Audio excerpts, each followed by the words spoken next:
بسم الله الرحمن الرحيم. الحمد لله وكفى وسلام على عباده الذين اصطفى. أما بعد، قال النبي صلى الله عليه وسلم: إياكم ومحدثات الأمور فإن كل محدثة بدعة وكل بدعة ضلالة وكل ضلالة في النار، أو كما قال عليه الصلاة والسلام. محترم ناظرین و سامعین، نبی اکرم صلی اللہ علیہ وسلم کا ارشاد گرامی ہے کہ دین میں نئی نئی باتیں پیدا کرنے سے بچو، اس لیے کہ ہر نئی بات بدعت ہے اور ہر بدعت گمراہی ہے، ہر گمراہی جہنم میں لے جانے والی ہے۔ تو اس مہینے یعنی ماہ محرم میں بھی بہت ساری بدعات، خرافات اور منکرات کا ارتکاب کیا جاتا ہے۔ مثلا انہی خرافات اور منکرات میں سے ایک منکر یہ ہے کہ اس مہینے کو غم کا مہینہ اور سوگ کا مہینہ سمجھا جائے۔ اس مہینے میں کاروبار وغیرہ کو، بیاہ شادی وغیرہ کو منحوس تصور کیا جائے۔ نیز اس مہینے میں من گھڑت تاریخی واقعات پر مشتمل نوحے، قصے اور مرثیے سنے بھی جاتے ہیں، سنائے بھی جاتے ہیں۔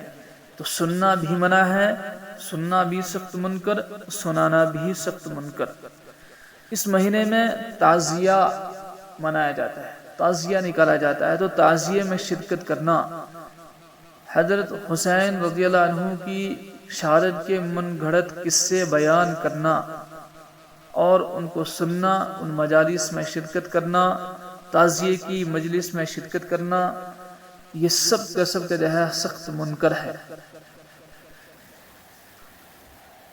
یہ من گھڑت قصے سننا اور بیان کرنا، سننا، یہ سب کے سب گناہ ہیں۔ ایک گناہ تو اس میں یہ ہے کہ اہل باطل کے ساتھ مشابہت ہے، جو سخت منع ہے۔ دوسرے اس میں قباحت یہ ہے کہ شہادت کے من گھڑت قصے سن کر اس سے صدمہ اور بزدلی پیدا ہوتی ہے، کم ہمتی پیدا ہوتی ہے۔ حالانکہ اسلام ہر موقع پہ ہمیں ہمت دلاتا ہے اور ہمارے اندر سے بزدلی کو ختم کرتا ہے۔ تو تعزیے کے جلوس میں یا ماتم کی مجلس میں شرکت کرنا سخت منکر ہے۔ اس میں بہت سارے منکرات ہیں، بہت سارے گناہ ہیں۔ انہی گناہوں میں سے ایک گناہ یہ ہے کہ اس میں دشمنان صحابہ رضی اللہ عنہم اور دشمنان قرآن کے ساتھ تشبہ ہے، مشابہت ہے۔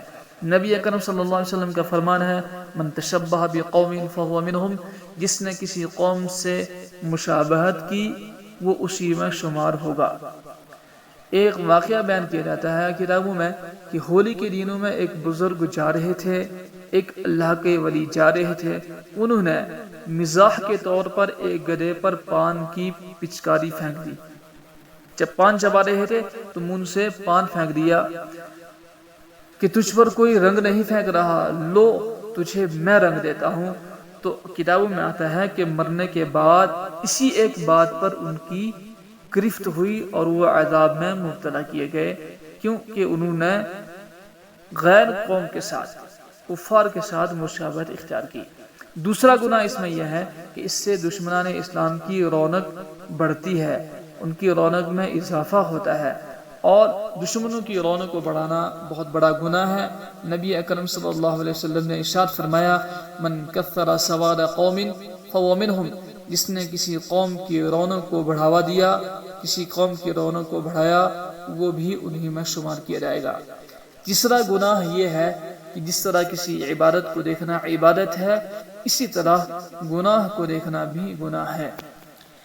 ایک مرتبہ صحابہ کرام رضوان اللہ علیہم اجمعین جہاد کی مشق کر رہے تھے۔ حضرت عائشہ رضی اللہ عنہا نے ان کی عبادت کو دیکھنے کی خواہش ظاہر کی تو رسول اللہ صلی اللہ علیہ وسلم کا اس کا اہتمام فرمایا۔ آپ صلی اللہ علیہ وسلم نے اس کا اہتمام فرمایا کہ آپ صلی اللہ علیہ وسلم پردے کی غرض سے سامنے کھڑے ہو گئے۔ حضرت عائشہ رضی اللہ عنہا آپ صلی اللہ علیہ وسلم کے پیچھے کھڑے ہو کر صحابہ کی مشق دیکھتی رہیں۔ تو جس طرح عبادت کا دیکھنا عبادت، اسی طرح گناہ کا دیکھنا بھی گناہ ہے۔ چوتھا گناہ یہ ہے کہ اس مقام پر جہاں تعزیہ منایا جاتا ہے، تعزیہ کی مجلس منائی جاتی ہے، وہاں اللہ تعالیٰ کا غضب اور اللہ تعالیٰ کا قہر نازل ہو رہا ہوتا ہے۔ ایسی غضب والی جگہ جانا بہت بڑا گناہ ہے۔ ایک بار نبی اکرم صلی اللہ علیہ وسلم کا گزر اور صحابہ کا گزر ایسی بستی کے کھنڈرات پر ہوا جن پر اللہ تعالیٰ کا عذاب آیا تھا، تو رسول اللہ صلی اللہ علیہ وسلم نے اپنے سر مبارک پر چادر ڈال لی اور سواری کو بہت تیز کر کر اس مقام سے جلدی گزر جانے کا صحابہ کو حکم بھی فرمایا اور خود بھی گزر گئے۔